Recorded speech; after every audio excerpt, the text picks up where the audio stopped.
अब हम बढ़ते हैं इस किस्से की अगली कड़ी की ओर। कौन है ये तीनों सहेलियां, कौन से स्कूल में इन्होंने एडमिशन लिया, और क्या सच में वो रुचि का महज एक वहम था जैसा मैंने कहा, या फिर सच में उस अलमारी के पीछे, किताबों वाली अलमारी के पीछे कुछ था। रुचि और उसकी दो सहेलियां मोनिका और उर्वशी, ये तीनों बचपन से ही, छोटे होते ही एक ही स्कूल में पढ़ी हैं। 10th क्लास होने के बाद इनका जो स्कूल 10th तक की था, ये अब दूसरे स्कूल में एडमिशन लेती हैं और +1 +2 की जो इनकी स्टडी थी उन्होंने वहीं पर पूरी करनी थी। अब ये जो स्कूल था, ये बेसिकली इनके जो अभी करंट स्कूल था जहाँ पर ये पढ़ रही थी, इससे कुछ दूरी पर था, तो स्कूटी वगैरह ये ले लेती हैं और अब ये वहाँ पर अपना पढ़ना शुरू कर देती हैं। लेकिन कुछ महीने बीतते, अब जैसे गर्मियों की छुट्टियां आने वाली थी, कुछ खास प्रोजेक्ट था जिनकी तैयारी के लिए इनको बुक्स की ज़रूरत थी। अब उस स्कूल में ओवर टाइम वगैरह, क्लासेस वगैरह सब लगती हैं, तो इन्होंने भी विद परमिशन ये इन्होंने किया कि हम दोपहर के समय में आए करेंगी और अपने जो प्रोजेक्ट है उसकी हम तैयारी किया करेंगी और शाम के समय में हम चल दिया करेंगे। लेकिन उनको एक चीज़ की स्ट्रिक्ट हदायत थी कि जैसे ही 6:30 बजेंगे उसके बाद आप लाइब्रेरी में बैठ नहीं सकती, आपको एग्जैक्ट 6:30 पर लाइब्रेरी को खाली करना पड़ेगा। अब स्कूल का एक डिसिप्लिन रूल समझकर इन्होंने भी कोई ज़्यादा बात नहीं की और ये काम करने लग पड़ी शुरू। कुछ अभी जो दिन थे शुरू हुए थे और इन्होंने अपना प्रोजेक्ट शुरू कर दिया और धीरे धीरे ये अपने प्रोजेक्ट पर काम कर रही थी और प्रोग्रेस हो रही थी। लेकिन साथ के साथ ही धीरे धीरे एक बात भी बढ़ती जा रही थी। जैसे मैंने कहा कि उर्वशी और मोनिका ये तो बिल्कुल नॉर्मल बिहेव करती थी, लेकिन जैसे ही शाम के समय में रुचि जाने लगती तो उसको एक आवाज़ सुनाई देती। वो आवाज़ ठीक उसको हर समय हर वक्त उसी जगह से सुनाई देती जब वो गुजरती उस अलमीरा के पास से। ऐसा लगता कि कोई उसको बुलाने की कोशिश कर रहा है, कोई दर्द में कर्रा रहा है, कोई बड़ा उदास है, कोई बड़ा मायूस है। 1-2 बार शुरू में रुचि ने अपनी सहेलियों से यह बात की, लेकिन उन्होंने कहा कि हमें तो कोई किसी तरीके की आवाज़ सुनाई नहीं देती, पता नहीं तुझे क्या प्रॉब्लम है। लेकिन धीरे धीरे यह समस्या बढ़ती जाने लग पड़ी। अब पता नहीं था उनको कि उस अलमीरा के पीछे दरअसल है क्या।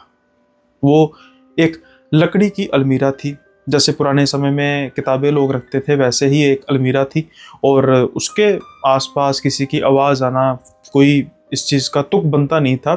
शायद यही सोच उर्वशी और मोनिका की थी।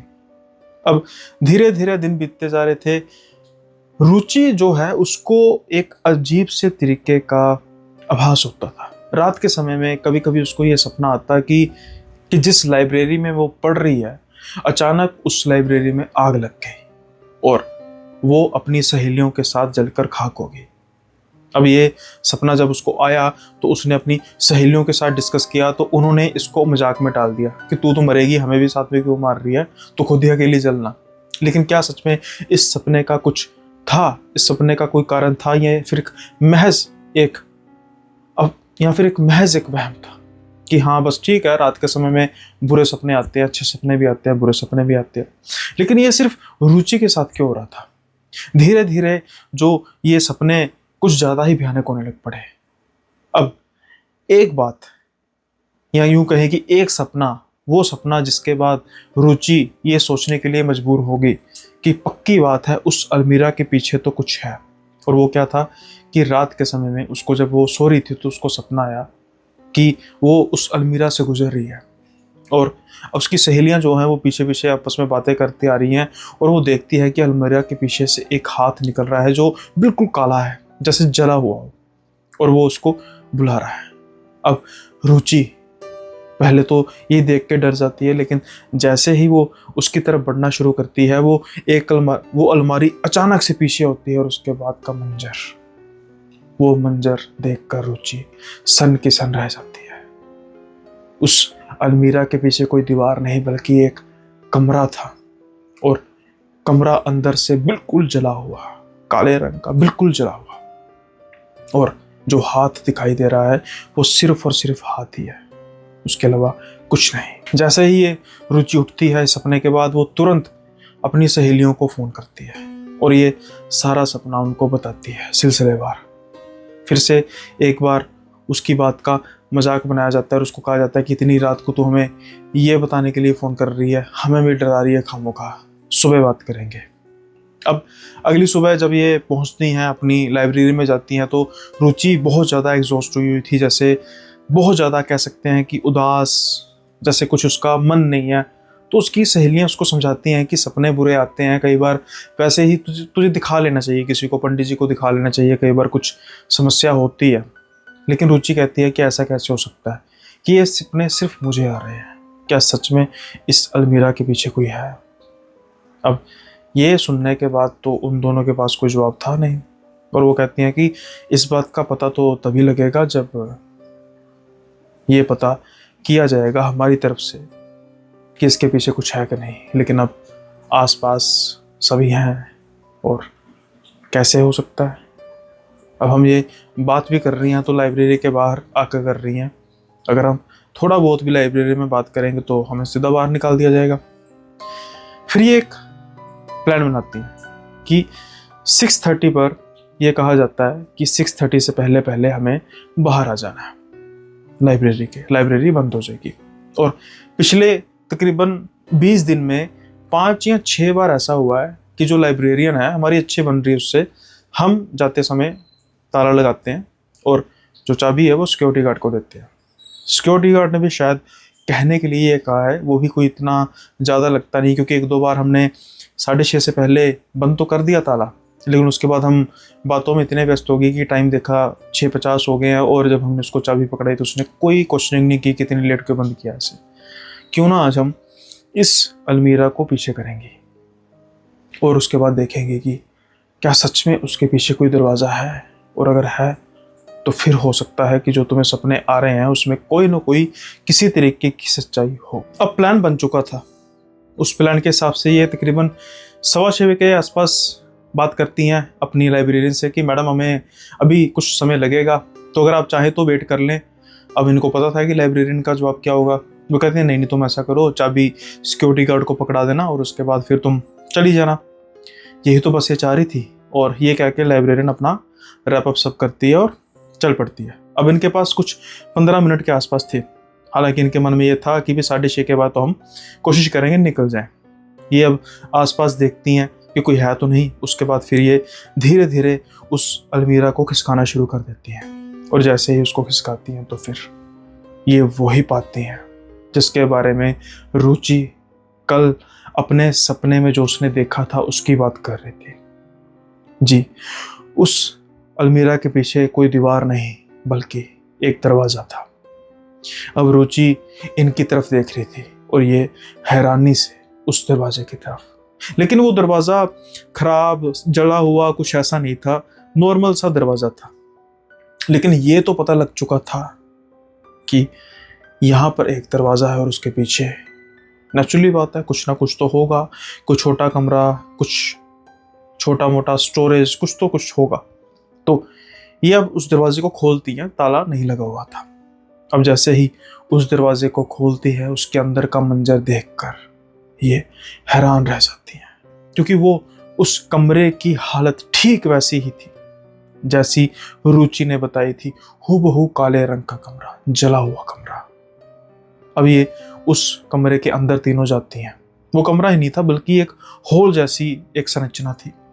ये अपनी मोबाइल की टॉर्च जलाती है और इधर उधर देखना शुरू करती हैं, और इससे पहले कि ये सोचती कि ये तो सिर्फ एक जला हुआ कमरा है, इनको किसी के सिसकियां लेते हुए आवाज आती है।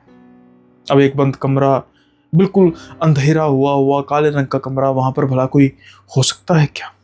लेकिन वहां पर कोई था जो शायद काफी समय से खास करके रुचि का इंतजार कर रही थी। अब जैसे ही टॉर्च एक तरफ जाती है तो वो देखती है कि दीवार के बिल्कुल पास एक शायद लड़की खड़ी हुई है, और वो बस धीरे धीरे एक बात कह रही है कि प्लीज मुझे छोड़ के मत जाना, मुझे मत छोड़ना, प्लीज मुझे मत छोड़ना। ये तीनों हैरान थी कि ऐसा कैसे हो सकता है कि एक बंद कमरा, आसपास भी देखती हैं कोई खिड़की नहीं थी, कोई दूसरा दरवाजा नहीं था सिवाय उस दरवाजे के जहां से ये आई हैं, और ये लड़की वहां पर कैसे आ गई। जैसे ही उसकी तरफ टॉर्च लगती है, रोशनी जाती है, वो घूमना शुरू करती है, और जब उसका चेहरा ये देखती है बिल्कुल जला हुआ चेहरा।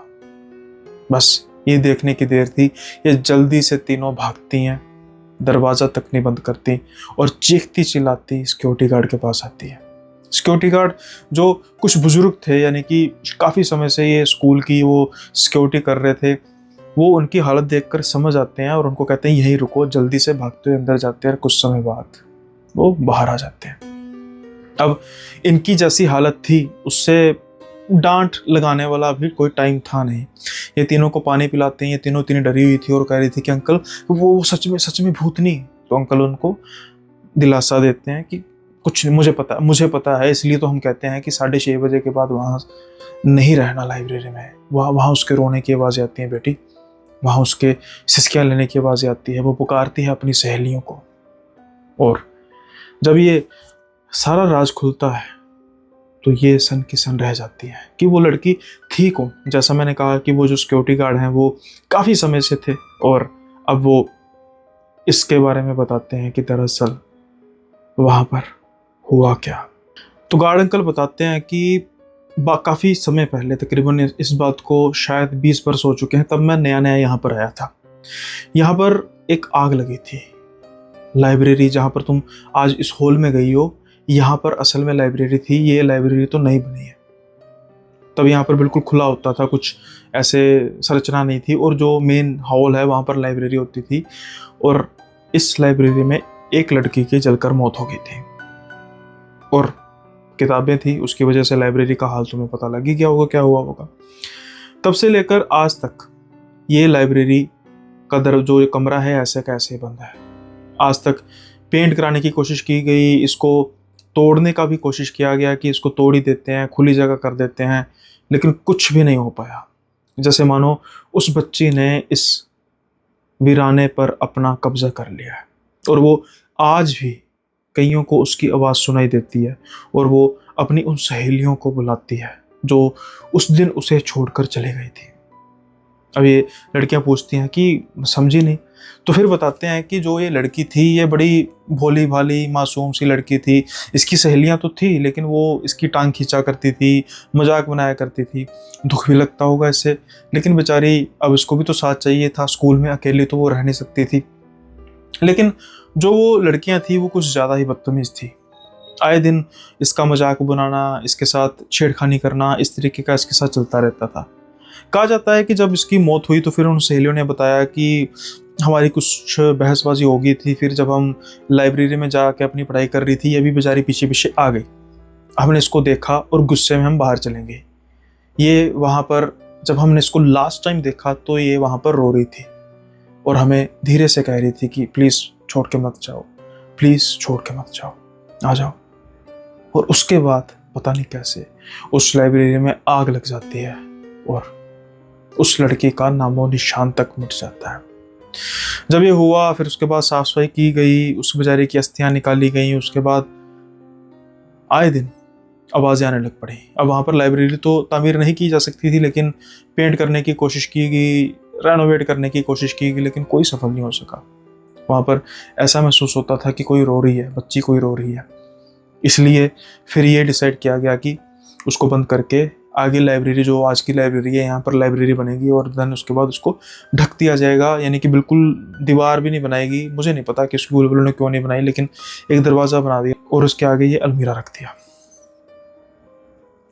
रुचि का उससे क्या कनेक्शन था? क्या कोई चीज़ थी? क्या कुछ ऐसी खास चीज़ थी? ये तो पता नहीं लग सका। हो सकता है कि ओरा वीक हो, ओरा मैच करता हो दोनों का उसकी वजह से। लेकिन उसके बाद जितनी देर तक रुचि उस स्कूल में रही, 2 साल अमूमन, उसके बाद उसने उस लाइब्रेरी में कदम तक नहीं रखा। और उसके पीछे पीछे कभी उर्वशी और मोनिका, वो भी कभी उस लाइब्रेरी में नहीं गए। आई होप ये किस्सा आपको पसंद आया होगा। पसंद आया है लाइक शेयर सब्सक्राइब कर दीजिए, हाइप करना मत भूलिएगा। और अब हम बढ़ते हैं अगले किस्से की ओर। अगला किस्सा जो है वो 4 दोस्तों का है, गौरव, हरीश, कपिल और ऋषभ का। ये चारों काफ़ी अच्छे, यानी कि काफ़ी अमीर परिवार से संबंध रखते हैं। अब जब ये अपने कॉलेज में पढ़ने के लिए, ये चारों अलग अलग शहर से ताल्लुक़ रखते हैं और दिल्ली में ये पढ़ने के लिए आए। अब जब ये दिल्ली में पढ़ने के लिए आए तो पहले एक दूसरे को ये नहीं जानते थे और जैसे मैंने कहा कि चारों रईसज़ादे, तो इनको कोई शेयरिंग वगैरह का कोई शौक नहीं था। इन्होंने जो फ्लैट है, रूम है, वो अलग अलग लिया अपार्टमेंट में। सबके पास तकरीबन 2 BHK का एक फ्लैट था। अब जब चारों एक ही फ्लैट में रह रहे हैं, अपार्टमेंट में रह रहे हैं, तो धीरे धीरे आपस में मिलने जुलने लगे और अच्छी दोस्ती हो गई। ये चारों वैसे तो कह सकते हैं कि जैसे कई लोग बदतमीज़ होते हैं, इस तरीके का नहीं था, लेकिन अब धीरे धीरे जब ये चारों गहरे दोस्त बनते गए तो इनकी जो आपस में ड्रिंक वगैरह करने की भी आदत बन गई, जो पहले इनमें से कोई नहीं करता था। अब ये तकरीबन पढ़ने में भी काफ़ी अच्छे थे, ऐसा नहीं था कि पढ़ाई में जीरो और बाकी सब कामों में तेज। तो इन्होंने फिर एक अपना डिसिप्लिन बनाया कि भाई हम सोमवार से लेकर शुक्रवार तक बिल्कुल अच्छे से पढ़ाई किया करेंगे, फुल ऑन बिल्कुल ग्रुप स्टडीज़ भी किया करेंगे, ये सब किया करेंगे अच्छे तरीके से पढ़ाई, लेकिन हम सैटरडे और संडे को पूरा एंजॉय किया करेंगे। अब ये शुक्रवार तक तो बिल्कुल दिल लगा के पढ़ते, तकरीबन तकरीबन कई बार शनिवार भी दिल लगा के पढ़ते, और फिर जब सैटरडे संडे आता तो ये पूरा हल्ला गुल्ला करते, पूरा खूब एंजॉय करते बाहर जाके। आमतौर पर बाहर जाके ये काफ़ी एंजॉय करते। अब धीरे धीरे जब नया नया चाह होता है तो बच्चे नए नए भाई कभी यहीं पे चले गए, कभी इस रेस्टोरेंट में चले गए, यहाँ चले गए, इस बार में चले गए, उस बार में चले गए। एक बार ये प्लान बनाते हैं कि क्यों ना हम ऐसा करते हैं कि भाई मौसम अच्छा हुआ है तो छत पर बैठते हैं, छत पर अपना हम बॉनफायर वगैरह करते हैं और छत पर ही हम खाते पीते हैं। तो बात चली कि ठीक है भाई, ये भी बिल्कुल ठीक बात है, आराम से खाए पिएंगे, जितनी देर तक मर्जी होगा बैठेंगे, कोई दिक्कत वाली बात नहीं। अब ये प्रोग्राम बनाते हैं कि भाई ड्रिंक वगैरह लेकर आएंगे, साथ में नॉन वेज वगैरह लेकर आएंगे, और बाद में कुछ देर तक हम बॉनफायर एंजॉय करेंगे और उसके बाद फिर अपना शुरू करेंगे कार्यक्रम। जो गौरव है वो अपने फ्लैट में नॉन वेज रख देता है और जो ऋषभ है उसके फ्लैट में ड्रिंक्स रख देते हैं। चारों जाने ऊपर जाके आग वगैरह जलाने का बंदोबस्त कर देते हैं। अब कुछ देर बाद आग जलती है और ये अपना बातें वगैरह करना शुरू कर देते हैं। कुछ देर तक ये बातें करते रहते हैं और फिर चारों जने कमरे में आ जाते हैं, ऋषभ के कमरे में आ जाते हैं और ड्रिंक्स वगैरह लेकर ऊपर आ जाते हैं। और जब चारों जने ऊपर आते हैं तो गौरव जो है वो कहता है अरे यार सच नॉन वेज तो वहीं पर रह गया, तो एक काम कर भाई, वो कहता है हरीश को, तो एक काम कर भाई, जा जल्दी नीचे जा और जो भी नॉन वेज वगैरह है उसको ओवन में गर्म कर दे, जो भी गर्म करने का है तो ले आएगा ना अकेला? तो कहता कोई बात नहीं, मैं ले आऊँगा। अब वो जाता है हरीश, थोड़ा टाइम बीतता है, 2 मिनट, 4 मिनट, 5 मिनट, 10 मिनट, इतना तो एक्सपेक्ट किया था भाई, गर्म करने में भी टाइम लगेगा। लेकिन जैसे जैसे समय बीतता जा रहा था वैसे वैसे इनको लग रहा था कि भाई ये कहाँ पे रह गया। अब ये तीनों दोस्त बात कर रहे थे कि भाई फ्रेश वगैरह होने चला गया होगा, फ़ोन आ गया होगा बंदी का, इस तरीके से। लेकिन तकरीबन पौने घंटे बाद हरीश ऊपर आता है और जैसे ही वो देखता है गौरव को तो उसकी आंखें फटी की फटी रह जाती हैं। वो कहता है भाई तू यहाँ पे? तो कहता है मैं तो यहीं पे होऊंगा, और कहाँ पे होऊंगा? कहता तो फिर नीचे कौन है? कहता नीचे क्या बात कर रहा है, अरे नॉन वेज कहाँ पे है भाई, खाना कहाँ पे है? कहता वो तो मैं लेकर नहीं आया। कहता भाई तू फिर पौने घंटे से कर क्या रहा था? कहता भाई पौने घंटे से मैं यही तो सोच रहा था कि तू दरवाजा क्यों नहीं खोल रहा। अब गौरव को बड़ा अटपटा लगता है, कहता है अगर मैं यहाँ पर रहूँ छत में तो मैं दरवाजा भाई पीछे, नीचे में कोई है ही नहीं है, हमारे सिवा कौन होगा। अब ये बहस दोनों करने पड़ते हैं। तो जो ऋषभ होते हैं और कपिल होते हैं कहते हैं रुको भाई, क्या यार क्या क्या बातें कर रहा है भाई हरीश। वो सारी बात बताता है। हरीश कहता है कि मैं नीचे जाता हूँ और मैं सोचता हूँ कि पहले जरा वॉशरूम हो आऊँ, 2 मिनट में मैं बाहर आ जाता हूँ। अब जब मैं बाहर आके तेरा दरवाज़ा खोलने लगता हूँ तो लोग आ रहा होता है। मुझे लगा कि शायद तू नीचे आ गया होगा। अब मैं नॉक कर रहा हूँ कि भाई ले आएगा तू कि मैं भी रुकूँ तेरे साथ चलूँ, तो मुझे कोई जवाब नहीं आता। फिर मुझे लगता है कि तू भी शायद वॉशरूम गया होगा। मैं 1-2 मिनट वेट करता हूँ। 1-2 मिनट बाद मुझे आवाज़ आनी शुरू हो जाती है, तेरी आवाज़ बड़ी धीमी धीमी आवाज़ आ रही थी और किसी लड़की की आवाज़ आ रही थी, जैसे कोई तू फ़ोन पे बात कर रहा है। ये भी बड़ी अजीब बात की कि लड़की की आवाज़ ज़्यादा आ रही है फ़ोन पर से, और मुझे लगा कि शायद तू अपनी मम्मी से या बहन से बात कर रहा होगा। और मैंने सोचा कि चल ठीक है भाई, मैं वेट कर लेता हूँ।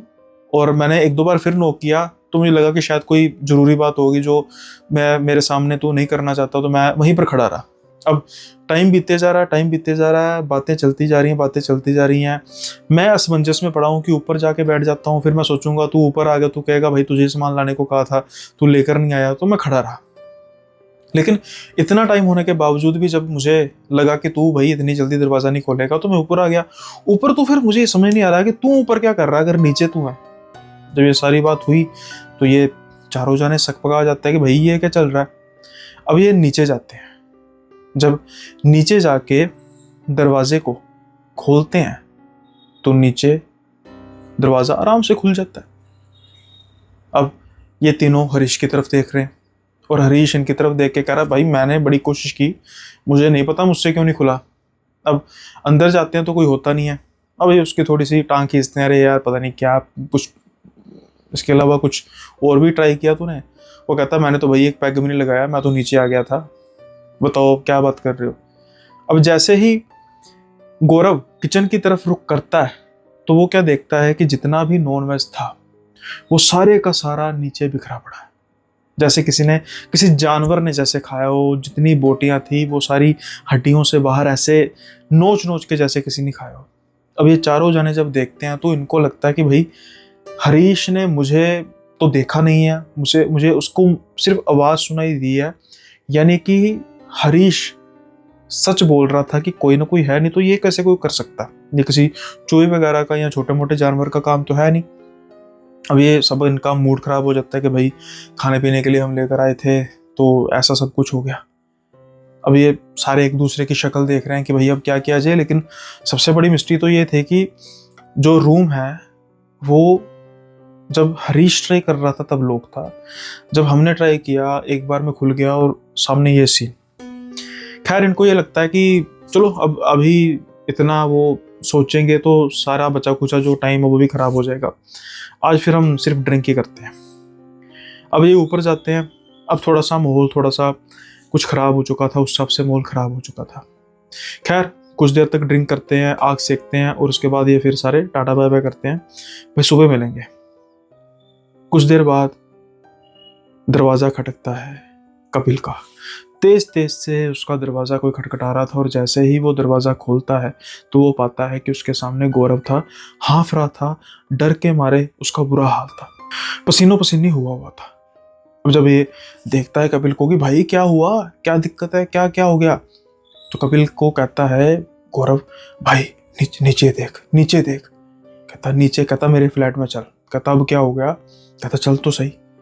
अब जैसे ही कपिल जाता है उसके फ्लैट में तो वो क्या देखता है कि फ्लैट बिल्कुल साफ, कुछ भी नहीं है, बिल्कुल साफ सुथरा फ्लैट है। तो कहता क्या हुआ, कहता भाई सच में था, सच में। कहता सच में क्या था, कहता जब मैं आया तो मैं 5 मिनट हरीश के कमरे में रुका, मैं जानना चाहता था कि सच में तुझे ऐसा कुछ महसूस हुआ या फिर कोई तेरा वहम था। तो उसने मुझे एक्सप्लेन किया कि भाई ऐसा सच में हुआ था, पता नहीं क्या, चलो छोड़ो, पता कल बात करेंगे हम। उसके बाद मैं अपने रूम में आता हूँ। जैसे ही मैं अपना रूम खोलता हूँ जो सामने बेड है, ऐसा लग रहा था कि किसी जानवर ने उस बेड को पूरे तरीके से उसको नाखून मारे हुए हैं। बेड का जितना गद्दे का रू था आस पास बिखरा हुआ था और उसके अलावा वहाँ पर खून के निशान थे। लेकिन ऐसा कैसे हो सकता है कि मैं, तो फिर कपिल हंस के कहता है कि भाई तूने पिया, सबसे ज़्यादा तूने पिया, उसका असर भी मुझे दिख रहा है। वो कह रहा है कि भाई मैं सच कह रहा हूँ, मेरी बात पे विश्वास कर, कुछ ना कुछ तो है मेरे कमरे में। पहले वो हरीश को वहम हुआ, फिर उसके बाद खाना ऐसे हुआ, फिर उसके बाद मुझे अब तेरे सामने मैं नहीं बता सकता, लेकिन पक्का ये कोई बात है। अब जैसे ही ये बात गौरव करता है तो फिर कपिल कहता है कि छोड़ परा, सारी बातें छोड़, अब मुझे भी नींद आ रही है। ऐसा करते हैं तुम मेरे पास आ जा, आराम से ऊपर सोते हैं, उसके बाद फिर कल देखेंगे क्या होता है। अब गौरव की हिम्मत तो थी नहीं ये सब देखने के बाद कि वो अपने फ्लैट में सो पाता। वो कहता है भी ठीक है, तो ये दोनों जने ऊपर चले जाते हैं। अब जहाँ पर ये सो रहे थे ना, वो जो फ्लैट था बिल्कुल ऊपर था, गौरव वाले फ्लैट के बिल्कुल ऊपर था। कुछ देर तक ये सोने की कोशिश करते हैं। गौरव उसको बार बार कन्विंस करने की कपिल को कोशिश कर रहा था कि भाई सच में था, सच में था, लेकिन कपिल कह रहा था कि तेरा वहम होगा, तुझे चढ़ गई होगी। खैर कुछ देर बाद दोनों को नींद आने पड़ती है, लेकिन अचानक से दोनों की जाग एक आवाज से सुनती है और वो थी जैसे कोई खुरच रहा है, इनके फर्श को कोई खुरच रहा है अपने नाखूनों से। अब अचानक से उठते हैं दोनों, एक दूसरे की शक्ल देखते हैं और कहते हैं क्या तुझे भी वो आवाज़ आ रही है। कहता हाँ भी आ रही है आवाज़, और आवाज़ ठीक इनके बेड के नीचे से आ रही थी। अब बेड जो है वो बिल्कुल जो सरफेस के साथ, जो फ्लोर के साथ अटैच होता है, वो है, नीचे किसी जानवर वगैरह के होने की कोई गुंजाइश थी नहीं। तो ये अच्छी तरीके से कान लगा के सुनते हैं। ऐसा महसूस हो रहा था कि जो गौरव का फ्लैट है, उस फ्लैट में कुछ छत को खुरच रहा है। अब ये डरते डरते जाते हैं उस फ्लैट की ओर दोबारा। जब ये देखते हैं तो वहां पर कोई नहीं था, बिल्कुल ठीक ठाक था। फिर एक दूसरे की दोनों शक्ल देखते हुए कहता है कि यार ये हो क्या रहा है। कपिल भी कहता है अरे कुछ नहीं यार, मुझे लग रहा है कि शायद ना ज्यादा पी ली या हमें ना कुछ हेलुस। लेकिन जैसे ही वो ऊपर देखता है, उसे नजर आता है कि छत पर इतने इतने बड़े नाखूनों के निशान थे, ठीक वैसे ही जैसे कोई कुछ देर पहले खुरच रहा था। गौरव कहता क्या हो गया, तो वो इशारे से कहता ऊपर देख। और जब गौरव भी ऊपर देखता है तो उसको वही नाखूनों के निशान नजर आते हैं। अब इन दोनों को सेम चीज नजर आ रही थी, दोनों इग्नोर कर नहीं सकते थे। और अब ना सिर्फ इनको नाखून नजर आते हैं, बल्कि कुछ और नजर भी आता है। अचानक से इनको किसी के हंसने की आवाज आती है, किसी औरत के हंसने की आवाज। लेकिन ये आ कहां से रही थी? ये आ रही थी बिल्कुल उनके जो सामने खिड़की थी उसके पास से।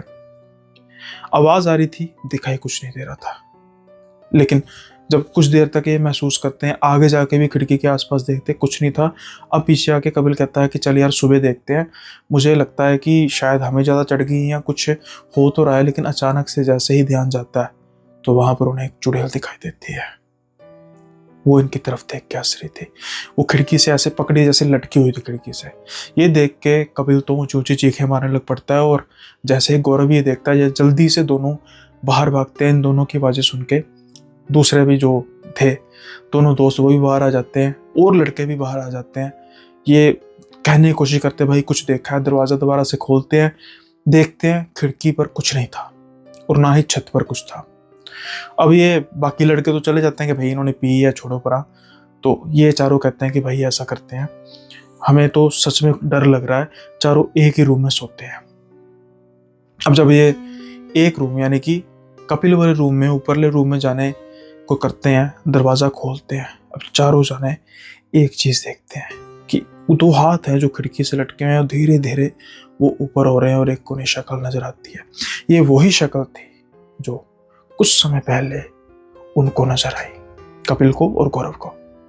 जैसे ही ये उसको देखते हैं तो इन दोनों के तो इन चारों की सिट्टी पिट्टी गुल हो जाती है। अब इनको ये मालूम हो चुका था कि भाई अब जिस मर्जी फ्लैट में जाएं, जो भी ये बला है ये तो हमारे पीछे पड़ेगी। ये जल्दी से नीचे जाते हैं, गाड़ी में बैठते हैं और फुर हो जाते हैं। रात जैसे तैसे करके कहीं और बिताते हैं। अब अगले दिन ये अपने माँ बाप से बात करते हैं, गालियाँ वगैरह भी पड़ती हैं कि भाई बाहर पढ़ने के लिए भेजा, ऐसे ऐसे करने के लिए थोड़ा भेजा। तो फिर ये वहाँ पर जो एक इनका जो ऋषभ था वो गांव से ताल्लुक़ रखता था। तो फिर वहाँ उन्होंने किसी पंडित जी से पूछा, तो पंडित जी कहते हैं कि भाई ऐसे तो पता नहीं लगेगा, मुझे आना पड़ेगा। 2 दिन बाद पंडित जी आते हैं, तब तक ये होटल में रहते हैं। पंडित जी ने भी कह दिया था कि फ्लैट्स में मत रहना। तो जब ये आते हैं होटल में, जब वो जो पंडित जी जब फ्लैट में आते हैं, तो जब ये थोड़ा सा अनुमान लगा के देखते हैं कि भाई ये हुआ क्या, क्या चीज़ हो सकती है, तो उनका जो जितनी भी उनकी स्टडी थी वो ये कहती है कि ये कोई परछाई थी, कोई उड़ती हुई चीज़ थी कह सकते हैं, कुछ हवा थी जो मांस की गंध सूंघकर आ गई। और अब यहाँ पे आपका किसी का रहना जो है वो वाजिब नहीं है, क्योंकि उसे देखकर आप डर गए हो। और जो ये चीज़ होती हैं, इनका भोग, ये सब कुछ तो होता है, लेकिन उसके साथ इनका भोग डर भी होता है। और डर के सहारे ही ये जीती हैं। तो इनको पता लग चुका है कि तुम चारों डरते हो, बहुत डरते हो, इसलिए अब ये रह रह के तुम्हें यहाँ पर सताएगी। तो बेहतरी इसी में है कि चारों जाने यहाँ से कम निकलो। फिर ये फ्लैट चेंज करते हैं और 2-2 शेयरिंग का फिर फ्लैट लेते हैं। उसके बाद इन्हें किसी तरीके का ऐसा कुछ महसूस नहीं हुआ। लेकिन उसके बाद ना इन्होंने ड्रिंक की, ना ही इन्होंने नॉनवेज खाया। तो भाई ध्यान से देख के, समझबूझ के साथ, और जो काम करने गए हो वही करना चाहिए। नॉनवेज तो चलो समझ में आता है कि ठीक है, अब ये हर एक की किसी की ईटिंग हैबिट हो सकती है, लेकिन पढ़ाई के दौरान ड्रिंक दिक्कत है। आई होप आज का किस्सा ये भी आपको पसंद आया होगा। लाइक शेयर सब्सक्राइब कर दिए। और अगर आप चाहते हैं कि आप भी अपने किस्से जिसको मैं नरेट करूं अपनी ज़ुबान में, अपने स्टाइल में, तो आप जो ये व्हाट्सएप का नंबर, इंस्टा आईडी और ईमेल आईडी नज़र आ रही है, आप वहाँ पे भेज सकते हैं। और साथ के साथ ही लगे हाथ आप कम्युनिटी को ज्वाइन भी कर सकते हैं, व्हाट्सएप कम्युनिटी को, जो जहाँ पर हम बातें किया करेंगे। नॉर्मल कमेंट में इतना बात हो नहीं सकती। और आज लगे हाथ कुछ कमेंट्स पर भी डिस्कस कर लेते हैं, क्योंकि काफ़ी समय हो चुका है हमने कमेंट्स पर बात नहीं की। कई अपने भाई हैं जो कह रहे हैं कि भाई हमारे नाम भी ले लेना। तो शुरू करते हैं, ज़रा 5-7 कमेंट्स ही पढ़ेंगे, ज़्यादा नहीं पढ़ेंगे। और साथ के साथ ही एक छोटी सी अनाउंसमेंट भी है, छोटी सी अनाउंसमेंट है जो मैं बिल्कुल लास्ट में करूँगा। तो जो चाहते हैं कि वो अनाउंसमेंट क्या है, उसके बारे में क्या मैं बात करने वाला हूँ, तो वो जुड़े रह सकते हैं। बाकी आपकी मर्जी है। कहानियों किस्सों का जो ये एपिसोड है, इसी पर ख़त्म हो चुका है। तो अब हम पहले कमेंट पढ़ते हैं, बाद में फिर छोटी सी अनाउंसमेंट करेंगे। एक तो जो ये बिहार वाली भूखी डायन है, इसका पार्ट 2 बहुत लोग डिमांड कर रहे हैं। होना भी चाहिए भाई, पार्ट 2 अभी आने वाला है।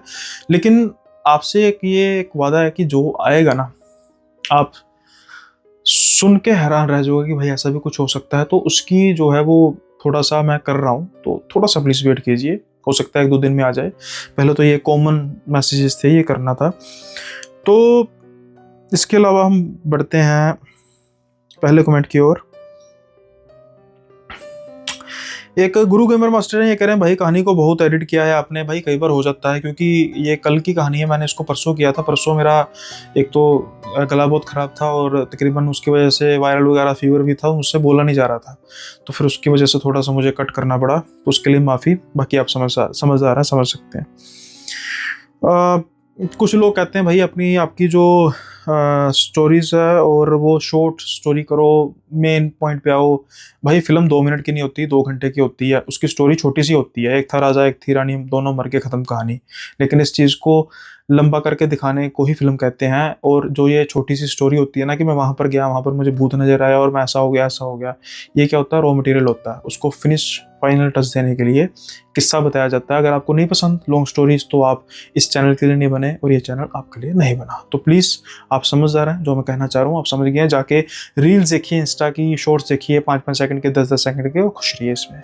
ये जो चैनल है ये सिर्फ लॉन्ग स्टोरीज के लिए है। और लॉन्ग स्टोरीज सस्पेंस बनता है, थ्रिल बनता है, ना कि ऐसा होता है कि बस वैसे ही छोटी मोटी कोई चीज़ हो उसको कर लो। तो खींचना पड़ता है, खींचना भी सस्पेंस के साथ पड़ता है, ऐसा नहीं होता। तो वो काम जारी है। तो आपसे रिक्वेस्ट है, जो इस चैनल पर इस उम्मीद से आए कि यहाँ पर आपको छोटी छोटी स्टोरियाँ सुनने को मिलेंगी, तो उनके लिए ये चैनल नहीं है, प्लीज़। इसके अलावा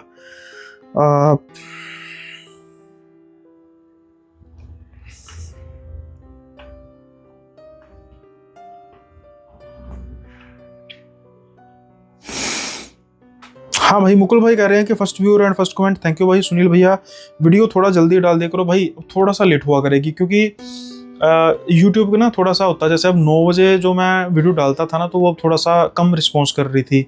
तो अब मैं टाइमिंग को चेंज करके देख रहा हूँ, और जो टाइमिंग अभी फ़िलहाल सेट बैठ रही है वो 10:45 की बैठ रही है। तो देखता हूँ कितनी देर तक रिस्पॉन्स रहता है। तो थोड़ा सा टाइम चेंज होता रहेगा। और मैंने पहले भी कहा था कि भाई यूट्यूब है, जब मर्जी कहानी सुन सकते हो, जरूरी थोड़ा कि जब आएगी तभी सुननी है। तो आप समझ सकते हैं। इसके अलावा अपने रवि माजरा भी कह रहे हैं कि सीआईडी की शो की तरह ऊपर नीचे हो रहा टाइम। मुझे पता नहीं कि सीआईडी का भी ऊपर नीचे टाइम होता है, लेकिन उसका मैंने आपको रीज़न बता दिया है। आई होप आप समझेंगे। इसके अलावा हाँ, ये गौतम उत्तम है, और ये कह रहे हैं कि सुनील भाई मैं उड़ीसा से हूँ, प्लीज़ एक बार मेरा नाम ले लो, बहुत लाइक करता हूँ वीडियो को। जी बिल्कुल, आपका नाम ले लिया, और बहुत बहुत धन्यवाद। आप वीडियो को पसंद करते हैं, और उम्मीद है कि ये सिलसिला ऐसे ही जारी रहेगा। इसके अलावा ठीक है, कुछ पॉडकास्ट को लेकर आपके व्यूज़ हैं वो ऑलरेडी हमने डिस्कस कर लिए हैं, और ज़्यादा अब इस पर नहीं जाऊंगा। यहाँ तक तो हो गया जो हमारा कमेंट्स का पार्ट था। अब एक छोटा सा जो अनाउंसमेंट छोटी सी मैंने करनी थी, वो ये थी कि कई जो अपने व्यूअर्स हैं, मतलब कई नहीं, बहुत व्यूअर्स हैं जो कहते हैं कि भाई पंजाबी में पॉडकास्ट लेकर आओ, पंजाबी में कहानियाँ सुनाया करो। लेकिन अब क्या है कि करने का तो दिल बहुत कुछ चाहता है, लेकिन हर एक चीज़ की एक लिमिटेशन होती है। जैसे इस चैनल की लिमिटेशन है कि लेट्स से अगर मैं इसमें हिंदी के अलावा कोई और अगर लैंग्वेज में बात करूँगा तो नेचुरली बात है जो रीच है वो ख़त्म हो जाएगी, तो फिर वो क्या होगा, डीमोरलाइज होने वाला हिसाब हो जाएगा। लेकिन ये जो रिक्वेस्ट है ना ये फ्रिक्वेंटली आ रही है, मतलब व्हाट्सएप पे भी मुझे डीएम आ रहे हैं, इंस्टा पे भी डीएम आ रहे हैं, और कमेंट्स में भी गाए बगाए कभी ना कभी भाई लोग अपने कह देते हैं कि पंजाबी में। अब फ्रैंकली स्पीकिंग इस चैनल पर तो मैं नहीं कर सकता, क्योंकि फिर वही बात, लिमिटेशन है, हिंदी चैनल है और हिंदी में चलेगा। लेकिन एक चीज़ हो सकती है जो आपके सपोर्ट से होगी, इसके लिए आपकी सपोर्ट की दरकार रहेगी, और वो ये है कि एक नया चैनल क्रिएट करता हूँ जिसमें हफ्ते में 2 या 3 जो भी फ्रिक्वेंसी होगी वो बाद में डिसाइड करेंगे, उसमें मैं पंजाबी में जो है वो हॉरर स्टोरी बोलूँगा पंजाबी में, और प्योर पंजाबी, मतलब कोई हिंदी का नहीं, प्योर पंजाबी कहानी की स्टोरीज होंगी। और धीरे धीरे जो पॉडकास्टर्स गेस्ट हैं वो अगर पंजाबी जानते हैं तो उनके लिए अलग से पंजाबी का भी कर दिया करेंगे पॉडकास्ट। अगर आप चाहते हैं कि ऐसा कुछ हो, अभी ये मैंने फाइनलाइज नहीं किया, ये आपकी सपोर्ट से फाइनलाइज होगा, तो आप इस कमेंट्स में या फिर डीएम करके मुझे बता सकते हैं। अगर ऐसा आप चाहते हैं तो पंजाबी का एक नया चैनल खोलेंगे, उसमें से इस चैनल को कोई हर्ट नहीं होगा, रोज़ाना जो कहानी आती रहेंगी